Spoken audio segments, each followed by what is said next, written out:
Hey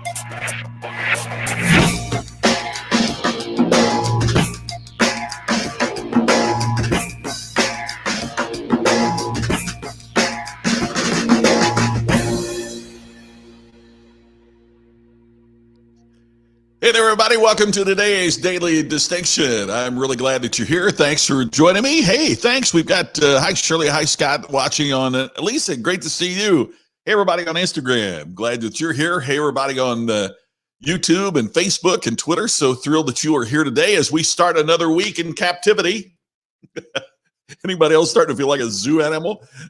My dogs are looking at me like, all right, we've loved you being home, but are you guys ever going anywhere? We need some alone time here. So I think our dogs are ready for us. Cats are always ready for you to go away. I think even our dogs are ready right now for us to get out of the house for a little bit and take a break. Anyway, glad that you are here today on Daily Distinction. Thanks for joining. Please leave your comments. We're going to be talking about that a lot. Hey, Mike, great to see you. Thank you for being here. And David, hey, good to see you on Instagram. So, by the way, what as we've talked here, and just to make sure, because we're getting a lot of new viewers, and that is if you are on Instagram, you can't see the comments because they have to be in this vertical situation. But the horizontal look that we've got on Instagram and Facebook, on Facebook and YouTube and Twitter lets us post comments and all that kind of good stuff. So love seeing the comments from everybody. And hey, Charles, great to see you. Thanks for being on the show last night too, watching. And cheers, prisoners. Yes, that is us, right? Here we are, homebound prisoners. So great to see you. And got a couple things I want to talk to you about today, of course. But thanks to everybody that watched the Ken and Glenn show with a guy named Scott last night. We had a big old number of viewers, and we do that every Sunday. So we'll see you again. Make sure to set a reminder to take a look every Sunday night at 8 o'clock Eastern, 5 o'clock Pacific. We had a great show last night. We were joined last night by a guy named Kyle Wilson. And I'm going to see if I can get Kyle to join us here. Kyle is the person who worked with Jim Rohn. He managed Jim Rohn's business. You've heard me talk about Jim Rohn here before, and he talked about the history of Jim Rohn. So if you get a chance to see the replay, I think you'll really like it, because some great insights about one of the greatest business philosophers of all time, and somebody that continues to make such an incredible impact in terms of how people think and how we approach what's going on in the world and all that. So take a look at that. It was a really, really good show last night. And also, tomorrow we have a fantastic guest. It's going to be Laura Gassner-Otting, and she is author of the book I've held up here a few times. Got it right here, Limitless. And by the way, just so you know, you can see this copy is not signed. I do have a signed copy, but I wanted you to know I like the book so much I bought it and gave Tammy the signed copy, and I've got my copy, and it is fantastic. She's been on the Today Show. She's been on, you name it. She's been on it. Used to work at the White House. Just an incredible speaker, a wonderful person. And I'm really, really looking forward to having Laura join us tomorrow. So tomorrow's show is very special. And then also Wednesday, a good pal of mine, Brian Fanzo. Fanzo's going to be here to talk about the digital future that we're all going to experience, and how millennials are dealing with what's going on and what that means in the marketplace as well. So all of that is coming your way this week. Dr. Jackson, so good to see you. Checking in on Instagram. We're just kind of rolling with the feed that's on the show here with Facebook, YouTube, and Twitter, but glad that you're here as well. So thanks for joining. Today, the one message I want to talk about a little bit today is in terms of how we see what's going on in the world. How are you dealing with this? And how do you see what's going on with the world as it progresses? Sheila, sunny day. That's good to know. Back home in Indiana, out doing some work in the yard. I have a beautiful day. Yes, it is a beautiful day. No doubt about that. Hey, Carl on Twitter, to see you. Thank you very much. Let me answer this from Tulane first. Last night's show is available. The Facebook page called Ken and Glenn and a guy named Scott, and it has it there. I think you can my Facebook page as well. So I don't want to promise that because I haven't double checked that, but you might want to take a look. Hey, Charles, thank you. Thank you. We talked about who our mentors are last night. We talked about mentorship, and that was what was so great about having Kyle on, because he got to work so closely with and was mentored by Jim Rohn. And if you're not familiar with Jim Rohn was Tony Robbins' mentor. Tony Robbins got to start working for Jim Rohn, and it's just an incredible story. And always great to see you. Thank you for being here. So one of the things that we were talking about is that perspective is one of the most important things that we can have. Our perspective is really showing by how we act and how we respond during this challenging and changing time. You know, it's fascinating to me, and you've probably read these stories as well in these reports, that you could line up, and a teacher of mine back home in Crothersville, Indiana, kind of proved this to us. You can line up a bunch of people at a window, and something can happen outside the window. And then you ask those people who just saw what happened to describe what they just saw. And you will get almost as many different descriptions as there are people that observed what happened. Now, what happened is identically the same for each of those, but we describe it based on our own individual, unique perspective. So I wanted to chat for just a minute about the perspective that we are bringing to the table, and what that might mean for our businesses, and what it might mean for us in our personal lives, and what it might mean all along in terms of how do we view what's happening now, and how does that perspective then come into play with how we respond and how we act, because perspective is different for everyone. Now, here's one of the challenges. What if one of those people at the window, picture these people at the window watching what happens outside, but what if somebody comes up late and only sees a segment of it? Would that change how they feel and what they perceive if they've only seen a segment of the total picture? There was something very interesting on Facebook the other day. Did you see this? It was a woman being arrested at a park by a policeman because the park was closed and she refused to leave the park. And people were chanting about how awful it was. Here she was, they couldn't tell her not to go to the park. Well, the park was closed. And well, anyway, the snippet that was shown, you kind of think, boy, what are the police doing? I mean, yeah, she shouldn't have been there, but they're arresting her. And so seeing that snippet made you think, well, that's a little harsh, right? I mean, to put her in handcuffs behind her back and lead her to a police, that's kind of harsh.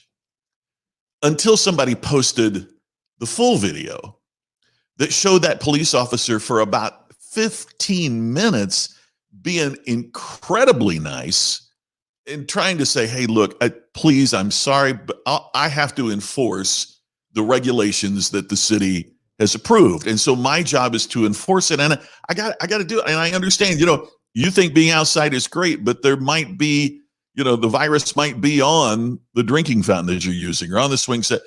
The policeman, so courteous and so kind. And the person he arrested kept accelerating the conversation. And he kept warning her, ma'am, you're going to leave me no choice other than to make certain that I escort you from the park.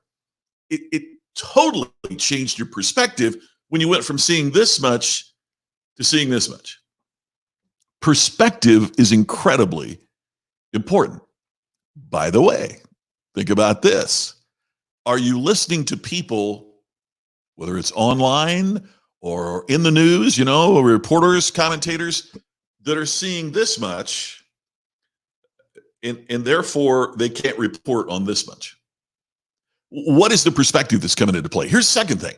We're influenced by the experiences that we have had previously. We bring that to the view, right? And so what has happened to you previously is naturally going to impact how you perceive what's going on out there. So if you've been through a significant time of downturn, for example, the recession that happened, 2008, 2009, if that was very emotionally difficult for you, maybe you lost your house, maybe you had a financial ruin, man, how you're going to perceive this is totally different than somebody that skated through the recession last time and came out unscathed. Your experiences are naturally going to influence how you perceive the current situation. Monica here says, only trust half of what you see and none of what you hear. Yeah, yeah, it is, Monica. I've talked on here before about when I used to do some work in television news, and we had one news director at one place that I was involved with, and the joke was, if it bleeds, it leads. In other words, get the most graphic, most visual story. There was a consultant that worked with me to try to help me improve on the air, and they said, okay, so when you start your story, stand here and then move over to here. And I'm like, but there's no reason to move from there to there. Oh, that doesn't matter. You're on television. We want to see motion. And we'll go with the stories where there's movement, visual movement, because that's most attractive. And I'm like, well, what's that have to do with the story? What does that have to do with the significance of what we're talking about? Well, it doesn't, but it looks better to go from here to there. It's also, how many times do you see, now let's go live to Jim. And Jim is live from the newsroom.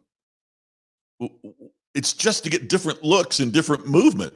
Jim could have walked from the newsroom to the studio and sat down and done the report there, but they just lie. Look, you even see it where they're doing the report live, standing outside the station to do that. It's mind-boggling sometimes, because it's the look as much as it is, or sometimes more than it is, the actual story. Maybe the most important story that day was, something that the government, something your city council decided. But yet, if there's an accident on the interstate, they show cars mangled. No, that's what they go with. So it's incredibly, incredibly difficult. Hey, Tim, good to see you from Colorado. It's always great seeing you here. I really appreciate it. I watch Live PD. It is.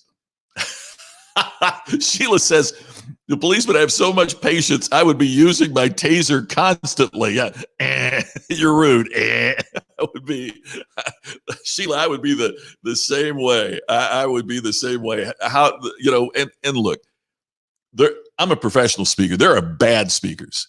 And we can look at business leaders. There are bad CEOs. And there's no reason to ever assume that every police officer is fantastic, right? There are bad cops, but my goodness, the patience that most of them display, and just amazing, just amazing.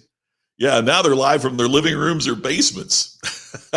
And Charles, I've kind of wondered about that. Is that how are they getting all that movement if all you're doing is going from the bookshelf to the pantry? But have newscasts suffered? That's the other thing. Have newscasts really suffered that much because these folks report from their basement or their den? I don't think so.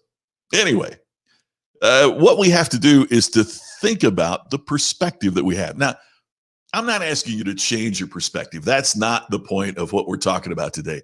But I am asking you to be aware of it.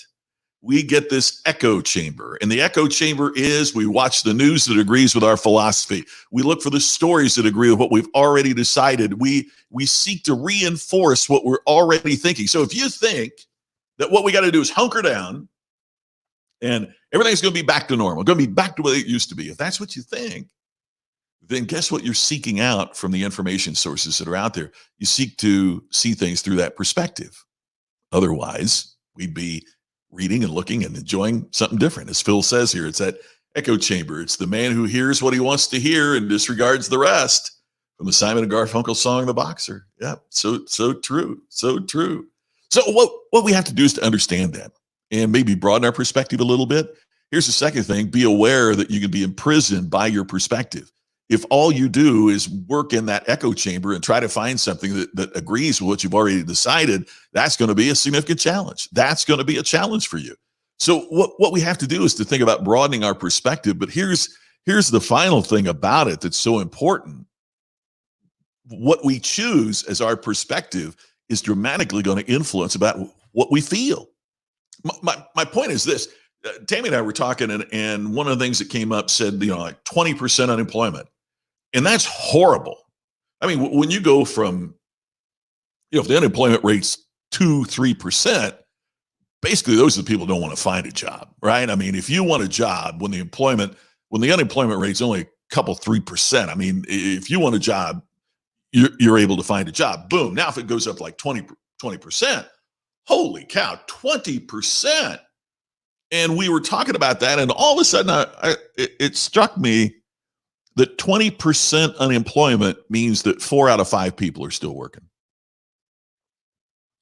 It's all the perspective. It's all how we think about it. Now, I don't want hey, look, our income has been cut to like 0, right? Because I'm a speaker, and you can imagine how many conventions are going on right now. None. It's challenging. It's difficult, but yet what I have to do is a couple of things, and I want to suggest it's kind of what you got to do as well. It's focus on the donut, not the hole. Focus on the 4 out of 5, not the 1 out of 5. But if you happen to be that 1 out of 5, the perspective then has to be, okay, what do I need to do to be successful during this horrific time? I mean, what do I have to do? Part of the reason I'm doing this is yeah, exactly, Charles. If you're in that 1 in 5, I've heard it described that a recession is when everyone else is in a bad economy, and a depression is when you are in the bad economy. It's all our perspective on it. So what do you do if you're in that 1 in 5? Well, first of all, I would think that seeing that 80% of the people out there are still working gives us hope that there's going to be a recovery and that there's going to be good things happening. Second is, it might be, depending on your perspective, it might be what happens that shows you that the changes you've thought you've needed to make are changes that you actually need to make. I know in our business, we have talked for so long about doing more virtual programs, and we do some, as you might imagine, with our business being international. But this has certainly been the kick in the seat of the pants that we needed to go from talking about it to actually do the work to get it done. Now, I don't know what it is in your business, but one of two things is probably going to happen. Either number one, it's going to be that kick in the seat of the pants that moves you from concept into reality for some project, something that you have considered doing. Or you are going to have the perspective of looking at the hole instead of the donut, and it will be so upsetting and so depressing that you pull the covers over your head and hunker down and say, we're going to get through this. I think that the world is going to change and never be the same. I really do. I don't think we're ever going to get back to the way that it used to be. Not exactly the way it used to be. How in the world do you go through this and then think that everything is going to be exactly the way that it was before? It's not. It's not. Now, there will be things that will be like it used to be. I'm just saying everything isn't going to go back to the way it used to be. I mean, it just can't. For fear of a second wave of this, or for fear of other things that might be happening, it's not going to go back to the way it's always been. Therefore, let's just hunker down and get through this is not the right response, right? If we knew that at the end of this, everything was going to be back to the way it used to be, then we could just kind of pull the covers over our head and just say, man, if we can wait this out. But it's not going to be that way. It's not. And so what we have to think about is, okay, so how are things going to be different? And how can we leverage that into our advantage? So, if you're a good employee, man, right now is a great time for you. You know why? I was on a conference this morning with a group of business owners, business leaders, a couple of folks. And one of the things they hadn't thought about before that I brought up to them is, if you need to be hiring, man, right now is a time that you can hire some really, really good people, because there's some really great people, particularly in the trades, who have been determined to be non-essential, who are looking for work. Man, right now is a great time to be hiring. You can hire some really, really good people if you'll do it, if you'll commit to a plan. What can you do? How can you think about that? Look, I don't know exactly what the steps are for your business, because your business is different than my business, but I do know the principles are the same. And here's principle number one: play offense. Don't be so worried about your competition right now that you focus on them instead of your customer. Focus on your customer. focus on, and I mean not just your external customers, those that are buying things from you, but your internal customers, those people that are working for you and with you, and find a way to make that happen. Charles says, I'm seeing a push more towards AI and less hands-on product, but I also believe smaller shops of various types. Charles, it's really funny you say that, because I was working on something this morning.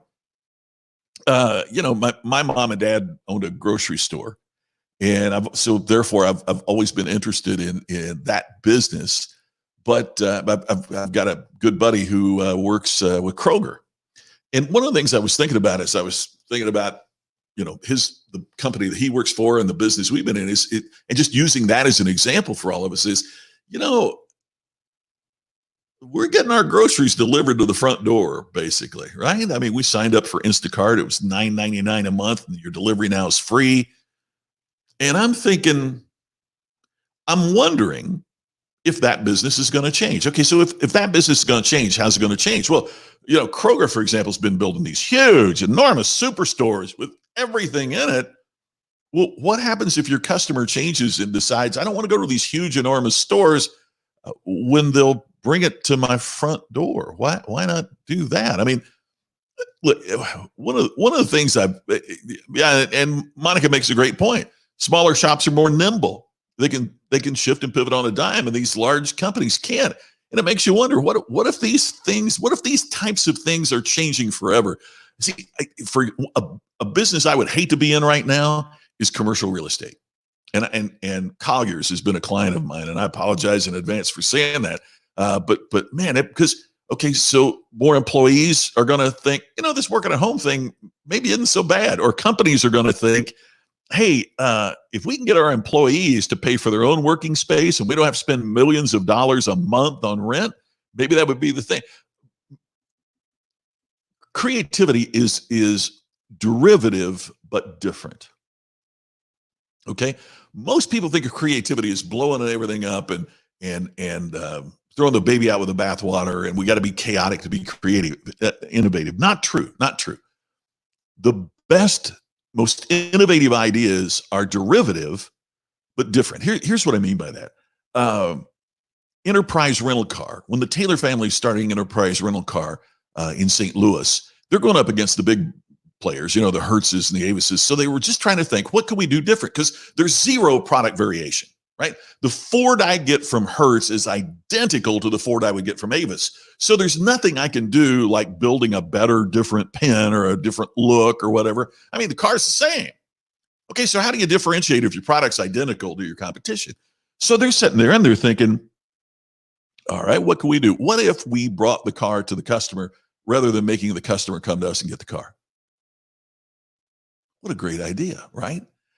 And now Enterprise is bigger than Hertz, and they're bigger than Avis, and they're the biggest player there, not because the product is superior, but because they found a creative, innovative way to make it happen. So Jeff Bezos is sitting there trying to build a business, and he's thinking, okay, so what if instead of making you go to the bookstore to get the book, we got the book to you? And then they replicated that with everything on Amazon. There's a dentist in Austin, Texas that has an office in a trailer, right? And they pull the trailer up to your subdivision, and they pull the trailer up in front of your house, and you just walk out and the dentist is right there in the trailer. If they can bring dental services to you and rental cars to you and books and everything else to you, what if we decide, man, we kind of like getting our groceries done that way? What if we decide that we like just about everything that way? Okay, so it creates another opportunity. It's perspective, right? You could say, oh man, this is terrible. I put so much in the store. Or you could say, hey, how do we stay on top of this? If a competitor would beat us doing this, why don't we have the perspective of how could we do this? We do some consulting, as you know, with small businesses. Charles is part of the UBS group, has been part of that in the past. And one of the things that some of our members are really excited about is because they're in swimming pool construction and landscaping. And so if you've got some money right now that you were going to use to go on a vacation, let's say you're taking family to, I don't know, anywhere from Disney World to Europe, maybe you're starting to think, well, what if we use that money instead to put a pool in the backyard, or to create a nicer backyard so that now we have a staycation, so that we know that even if this thing comes back, there's another pandemic in 2 or 3 years, that our home is a place that all the kids are going to want to be. And it's a perspective. If I had a swimming pool company, one of the things I'd be doing is talking to you right now about taking that vacation money you set aside and use it to create an incredible staycation area at your house that you already have, and make it more, and it'd make it more valuable if you ever decide to sell. See, we've got to start thinking in those kinds of creative ways. It's not that you want to think about, oh, how could I blow the business up? But ask yourself, okay, so if Amazon bought my company, how would they run it differently than I'm currently running it? If Steve Jobs was still alive and decided he wanted to leave Apple but become the CEO of my little business, how would he do it differently than I'm doing it? Or if you're involved as an entrepreneur, what can you do? You know, what can you do? Charles, I think you are so right. I think you are so right. I think a couple of things are going to happen there. I think some people are going to realize, hey, we don't need this much house. So condos are going to grow in popularity. I think there's a lot of things that we're going to see, and commercial office space is going to be converted into apartments and condos. Jeff has a great contracting business in Monterey, serving the Carmel, California area and all that. And he's one of the top folks out there. So you're exactly right, Charles and Jeff. I think that's where we're going. The key is your perspective. Perspective. First of all, I'm not saying your perspective is wrong. I'm saying what we have to do is to be aware of the perspective that we're bringing. That's what we got to do. We got to be aware of the perspective that we're bringing to the situation. And how we view things will determine the action plans that we create. So be aware of your perspective, and I'm encouraging you to develop a more positive perspective, because when we have that positive perspective, we make more positive decisions. That's what it's all about, and that's how we can continue to grow and develop and deal with these incredible challenges that we have been facing. Hey, once again, the reminder that coming up for us tomorrow, I can't wait, because Laura just absolutely rocks. And Laura Gassner-Otting is going to be here tomorrow, and she's going to be the guest tomorrow. Brian Fanzo on Wednesday. You absolutely don't want to miss these days with these incredible, incredible folks that we have with us. So thank you so much for watching. As you know, it's always my favorite 30 minutes of the day. Have a great rest of the day, and I look forward to talking to you again here tomorrow on Daily Distinction. See you tomorrow.